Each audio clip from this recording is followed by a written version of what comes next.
É trágico. Os coronéis, voltaríamos ao direito administrativo do século XIX.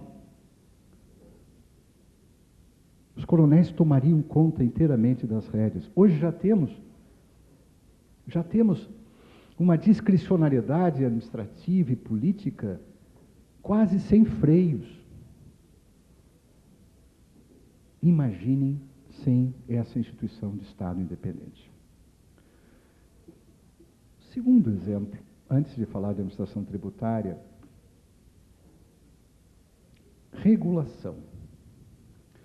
Há toda uma teoria da captura dos reguladores pelo mercado. De fato, essa teoria tem procedência, porém, ela levou, no caso dos Estados Unidos, à falta de regulação do sistema financeiro. E tivemos, em razão disso, a crise de 2008 com os seus desdobramentos atuais. Mas o Brasil conseguiu, até agora, uma proeza altamente negativa em matéria de agências reguladoras, e eu vejo agora uma proposta de reforma. Essas agências não estão protegendo o consumidor de serviços públicos. E elas foram capturadas pelo mercado, inclusive pelo mercado político. É um mercado também. Fala-se com uma naturalidade espantosa, os partidos continuarão a indicar os nomes dos dirigentes. O governo tenta reagir e diz que pelo menos tenham aptidão técnica, que pelo menos entendam do setor. Mas percebam como é grave esse quadro. Regulação é matéria institucional, não é matéria de governo. Se for dependente do governo, não é regulação de Estado. Tem que ser independente do mercado, inclusive do governo. Há uma frase sobre a qual sempre é importante nós meditarmos, de Jean-Jacques Rousseau, o grande teórico da vontade geral. Rousseau, em 1762, na sua obra máxima, escreveu, com alguma tinta de pessimismo, dirão, ou de realismo, talvez, que o governo é uma vontade particular, que conspira incessantemente contra a vontade geral. É Rousseau que está falando, não eu. Mas eu sou obrigado a reconhecer que, pelo menos, a frase está de pé, desde que eu acrescente um não raro para ficar mais educado. Não raro conspira contra a vontade geral. E é por isto que nós temos de ter carreiras com vínculos institucionais de longo prazo, comprometidas não com o sucesso imediato político-eleitoral, mas comprometidas com um desenvolvimento duradouro.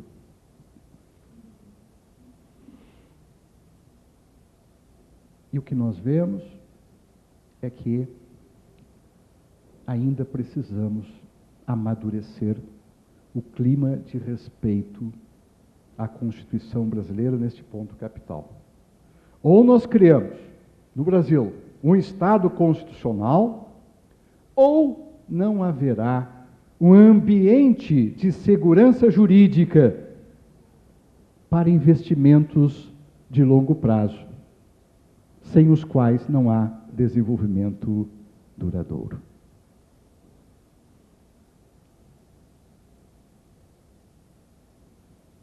Eu não gostaria que isto fosse posto, o que eu vou dizer agora, fosse posto no YouTube. Mas eu tenho visto a situação da Argentina com grande preocupação. Eu tenho um carinho imenso por muitos argentinos, e não só pelo Papa Francisco. Papa é argentino, mas Deus é brasileiro. Disso nós não abrimos mão. Eu penso, desculpe a brincadeira, é respeitosa, é claro. Ele é um homem bem-humorado, então me permito também sê-lo. Eu penso que a situação de ambiente de negócios na Argentina é o exemplo negativo para o Brasil. O que nós não devemos seguir.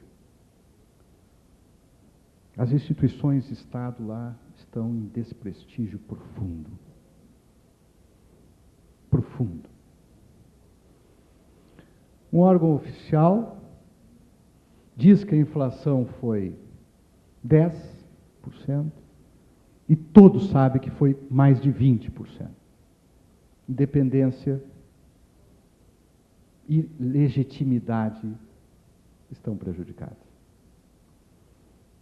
Está praticamente impossível fazer ou manter grandes negócios produtivos na Argentina. O que aconteceu com uma grande empresa brasileira agora é sintoma claro disso. Nós não podemos seguir esse caminho. E aqui vem a boa notícia. Eu comecei com uma abordagem, até o Ministério Público está sendo ameaçado, vocês vão dizer, e nós? Agora eu vou dar uma boa notícia. Eu hoje, bem cedo, vi a resenha de uma entrevista de um grande empresário brasileiro. Um dos maiores empresários brasileiros. Um homem de 75 anos, que resolveu agora ajudar o governo. E dar alguns conselhos para o presidente. Parte de gestão. E ele disse duas coisas impressionantes nessa entrevista. Eu o conheço bem, e a mim não impressionam muito, mas impressionantes no sentido de que ele tenha verbalizado, dito, exteriorizado isso desse modo, né? A primeira, indagado sobre o número de ministérios, mais de quase 40, cabe mais ministério? O repórter perguntou uma coisa desse tipo. Não vai ser posto no YouTube, né? Ele disse, não, porque burrice tem limite. Escapou. Às vezes a pessoa numa entrevista deixa escapar o que está pensando. Depois ele resguardou, a presidente não tem nada a ver com isto, é o jogo de poder, de governabilidade no Brasil, etc, etc. Ele preservou a presidente. Mas burrice e irresponsabilidade têm limite. Todos nós sabemos que a presidente tem que trabalhar com 6 ministérios no máximo, e o resto é só para agradar, entre aspas, a base da governabilidade. Base que custa muito para o Brasil. Mas a segunda coisa que ele disse, essa que é a notícia boa. Um grande empresário disse, nós temos de mudar esse modo de administrar com excesso de cargos de confiança políticos e precisamos valorizar as carreiras. Valorizar o servidor de carreira. Ponto. Isto é ótimo, porque há pouco tempo era impensável ouvir um grande empresário, um líder empresarial, reconhecer e chegar ao ponto. Sem gente independente, sem gente técnica, sem gente comprometida com qualidade de gestão pública, o ambiente de negócios vai deteriorar. Não há previsibilidade. Notem bem que, às vezes, o sofrimento é um bom mestre. É preciso que mais gente acorde para isto. A valorização das carreiras de Estado em todas as áreas e da independência em relação a pressões políticas de curto prazo é um imperativo para o desenvolvimento sustentável. E, por último, existem duas outras observações teóricas importantes. Estuda-se muito os vieses, os desvios cognitivos que nos fazem tomar decisões erradas. Já ouviram falar disso? Os biases. Há um grande pesquisador chamado Daniel Kahneman, Prêmio Nobel de Economia, psicólogo de formação, que descreveu alguns desses vieses que nos fazem tomar decisões equivocadas. Por exemplo, o viés da disponibilidade. Nós costumamos exagerar a probabilidade de um acontecimento se ele estiver muito presente na nossa memória. Por exemplo, se nós ouvirmos um show de alguém que é machista, nós vamos achar que todo manezinho é machista. Não é o caso aqui, não é esse exemplo. O que é o viés da confirmação? Senhores, todos nós temos. Nós primeiro formamos um conjunto de crenças, de impressões, de pré-compreensões, de pré-julgamentos, às vezes com base em estereótipos. Como esse, dizer que o manezinho é tal coisa, isso é estereótipo. E, a seguir, sabe o que faz o nosso cérebro? Todos nós tentamos ver somente aquilo que confirma as nossas primeiras impressões. Viés da confirmação. O ser humano tende a ver só o que quer ver. Olha a gravidade disso. Terceiro viés descrito, não só por Kahneman, mas por grandes psicólogos, é o viés do status quo.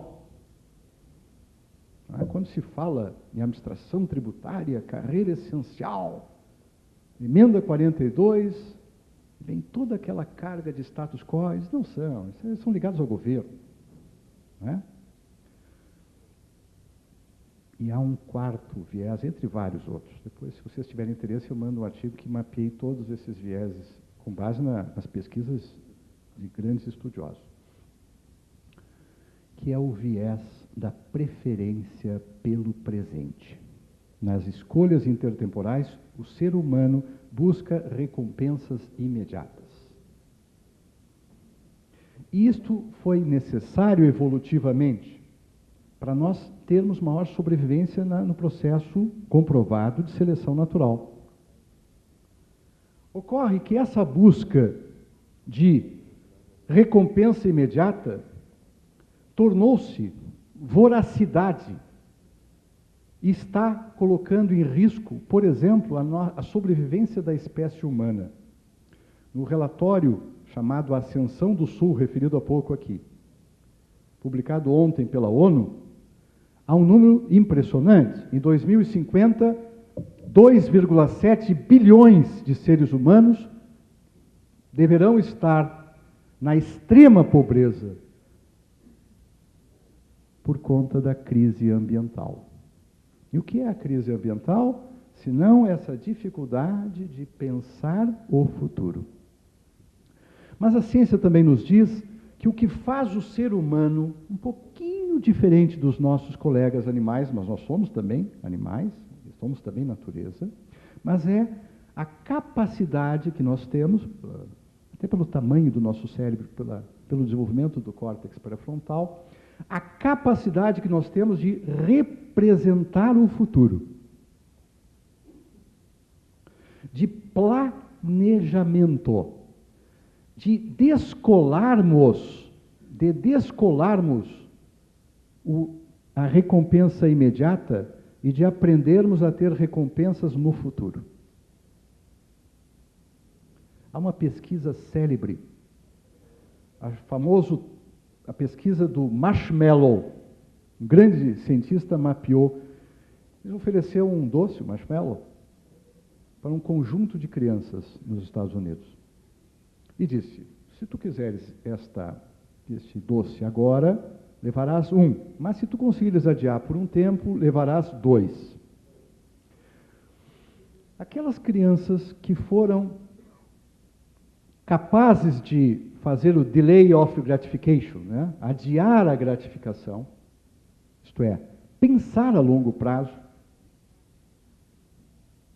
saber fazer escolhas intertemporais, não pensar só na eleição municipal, não pensar só naquilo que tem repercussão imediata, como, por exemplo, incentivo ao consumo de automóveis, coisa que não se sustenta por razões óbvias, mas investir, como faz a Alemanha, por exemplo, em energias renováveis. A maior fonte de geração de empregos na Alemanha hoje está nas energias renováveis.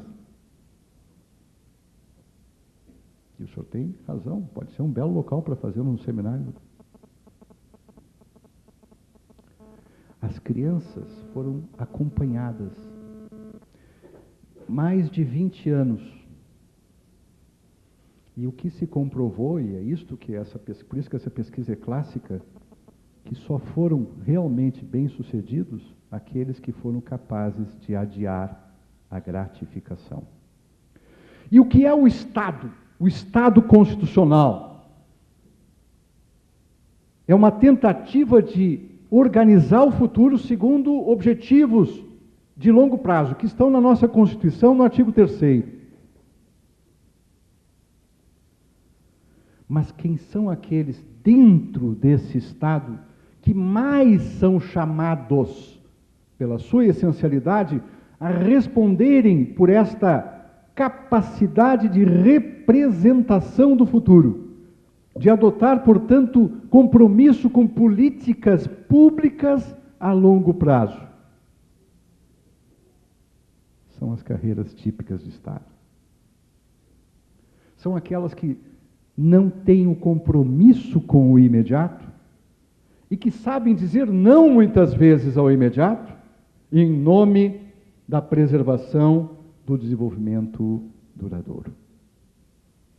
Então vejam, dentro do sistema jurídico em que nós vivemos, é natural que nós tenhamos que fazer equilíbrios.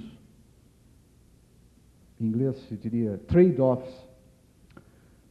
Escolhas entre objetivos conflitantes. Temos de atender demandas de curto prazo, temos de atender também as demandas de curto prazo. Mas quem pensa e quem responde por políticas que no Brasil foram constitucionalizadas são ou devem ser, muito especialmente, embora não exclusivamente, as carreiras típicas de Estado. Portanto, com esta breve digressão, eu passo à fase 2 da minha fala. E vamos avaliar a lei complementar do Rio Grande do Sul para ver se ela oferece algumas modestas contribuições. Eu digo modestas, apesar de o nosso hino, com alguma falta de modéstia, dizer: sirvam nossas façanhas de modelo a toda a terra. Eu sempre que canto o hino, digo bem baixinho, modéstia à parte. É para eu me sentir um pouco, né? Mas isto é típico de quem vive na periferia do Brasil, né? Então, o pessoal se sente isolado e, em consequência, tenta compensar isso, né? Natural. Vocês têm que perdoar essas coisas. Mas já foi pior, né? Já foi mais grave. De fato, esta lei é um avanço notável. Não foi nada fácil, não vou entrar em detalhes da costura política. E como 3 pessoas já estão saindo, eu vou rapidamente terminar a minha fala, não querendo inibir, mas eu achei ótimo, presidente Fabiano, esse posicionamento da tribuna ao lado da saída. E eu quero dizer que eu fui atender o telefone algumas vezes naquela cabine telefônica ali, durante a palestra, as palestras anteriores, e ficou um pouco estranho, porque toda hora eu ia para lá, alguém brincou: já estás com problema de próstata? Não, ainda não. Mas gostei dessas situações inteligentes. O camarada fica inibidíssimo para ir embora, né? Mas mesmo assim convém não abusar. Eu vou te fazer alguns destaques de dispositivos que me parecem e foram conquistas importantes.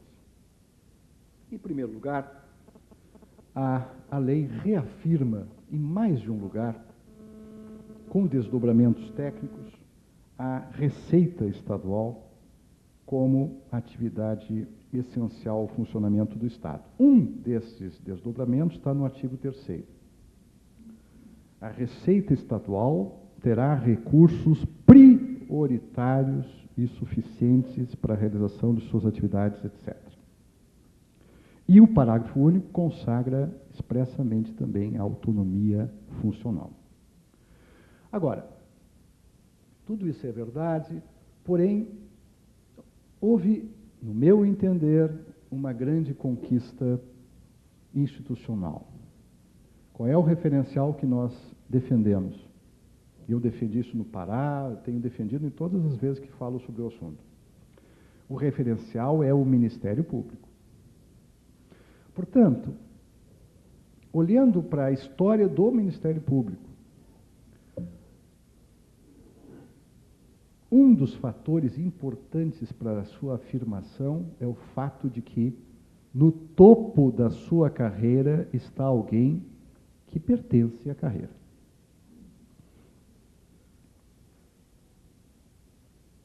Eu não fulanizo e nem demonizo alguém que venha de fora. Não é esse o ponto. Não é pessoal a crítica, é institucional. Não me parece razoável que uma carreira de Estado seja comandado por quem não tem as garantias, os deveres, a origem de carreira de Estado. Eu tenho dito isso em relação, por exemplo, à Receita Federal. Embora atualmente não seja, mas pode ser comandada por alguém de fora. Não há nisso nada de corporativismo, é só uma questão filosófica. É condição sine qua non para a afirmação de uma carreira de Estado que o topo da carreira seja ocupado por quem de carreira de Estado for. Ao mesmo tempo, é preciso ter um bom diálogo com o governo. Natural. É preciso, é administração tributária, mas é administração. Discutiu-se muito lá a questão de ser autarquia, não ser autarquia, isso é uma questão que não cabe aqui. É administração, independente, mas é administração. Então, a fórmula que se encontrou não é ainda a dos meus sonhos. Eu defendi a lista tríplice. Mas o artigo 4º consagrou uma forma que me agradou. A Receita Estadual será dirigida pelo subsecretário da Receita Estadual. Pronto, deixa lá o secretário, mas o subsecretário é que comanda. Apesar do nome sub, é ele que comanda. Designado dentre os agentes fiscais do Tesouro do Estado ativos com mais de 8 anos de exercício no cargo. Ou seja, que já mostraram uma trajetória indelevelmente comprometida com o interesse público genuíno e com experiência. Eu penso que esta foi uma luta, uma vitória não apenas simbólica, mas de afirmação de uma carreira típica de Estado. Esse é um ponto, eu sei que é delicado, politicamente, às vezes eu percebo alguma relutância em assumir esse ponto de vista, mas, mantida essa ideia de subsecretário e secretário, penso que se chegou a uma solução habilidosa, possível, tá certo? Compatibilizadora de concordância prática de vários princípios, mas se avançou expressivamente. Outro ponto importante é o Conselho Superior. O Conselho Superior tem o subsecretário da Receita, os adjuntos, depois vem 3 membros, agentes fiscais do Tesouro, indicados pelo subsecretário, e 4 membros, agentes fiscais do Tesouro, no efetivo exercício de suas funções, escolhidos em processo eleitoral pelos agentes fiscais em efetivo exercício para o mandato de 4 anos. Esse conselho, por exemplo, vai ter um papel decisivo na análise dos estágios probatórios e tem um papel-chave. Então, arejada institucionalmente a carreira, com uma certa flexibilidade, novamente, mas com a sua afirmação institucional, típica. Outro ponto importante, no artigo 14, eu queria algo mais expresso ainda, mas não foi possível. Uma coisa é o que nós formulamos, né? Outra coisa é o que é possível. Eu queria que ficasse claro que, dada a natureza de atividade exclusiva de Estado, não se aplicaria aqui a possibilidade de enxugamento de pessoal ativo, inativo não haveria, com base no artigo 169 da Constituição Federal, trazido pela não muito bem falada Emenda Constitucional 19, que é o enxugamento de pessoal, inclusive dos estáveis, tendo em vista o cumprimento das metas de responsabilidade fiscal. Hoje, metas definidas pela Lei Complementar 101. Eu quero dizer que grande parte dos estados está já com um problema à vista nessa matéria. E, no meu entender, é fundamental, eu escrevi isto já à época, mais de um texto, que haja uma estabilidade qualificada para as carreiras típicas do Estado. Não faz sentido que uma carreira essencial possa ser enxugada. É como enxugar neurônios. É como enxugar uma parte do coração do Estado. Quanto a enxugar neurônios, alguns gostariam, porque haveria menos senso crítico. Mas, pelo menos eu suponho que seja bem defensável o seu caráter essencial.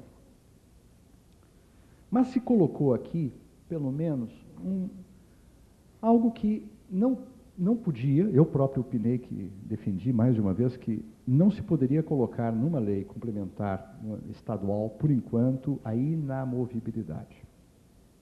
Isto demanda mudança constitucional. Sou pena de cair rapidamente no judiciário. Né? Seria um tiro no pé.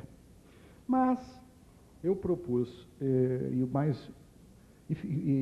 outros propuseram, e passou uma garantia, no artigo 14, de remoção somente motivada com fundamento no interesse do serviço ou em decorrência de promoção. E depois tem todo um dispositivo para disciplinar a remoção.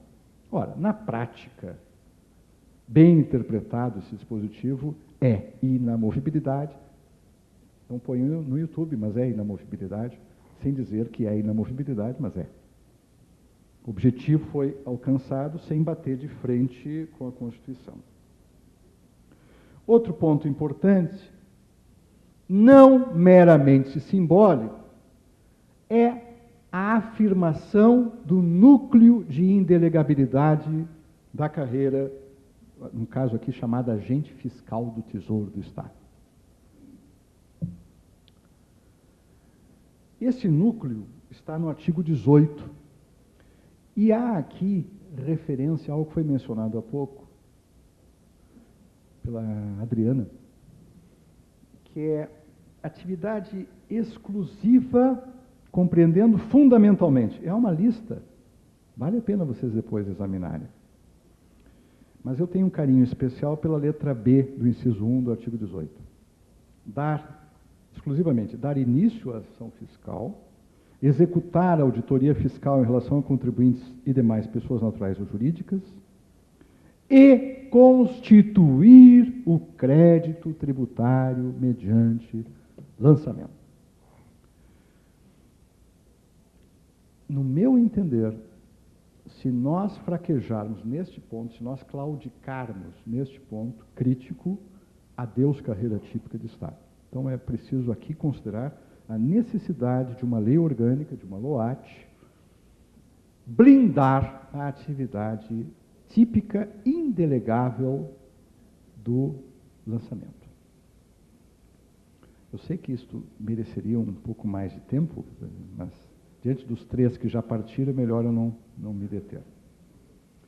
Outro ponto importante é que também se estabelecem deveres razoáveis, mas deveres típicos de carreira de Estado. é o outro lado da questão, que foi muito bem mencionado aqui pelo Charles, especialmente no artigo 20 e, por exemplo, lá no artigo 127, ao tratar de pena de demissão, também há todo um cuidado a este respeito. Muito bem. Claro que não poderíamos preconizar a vitaliciedade, porque isso demandaria mudança constitucional, mas as garantias estão bem aí posicionadas.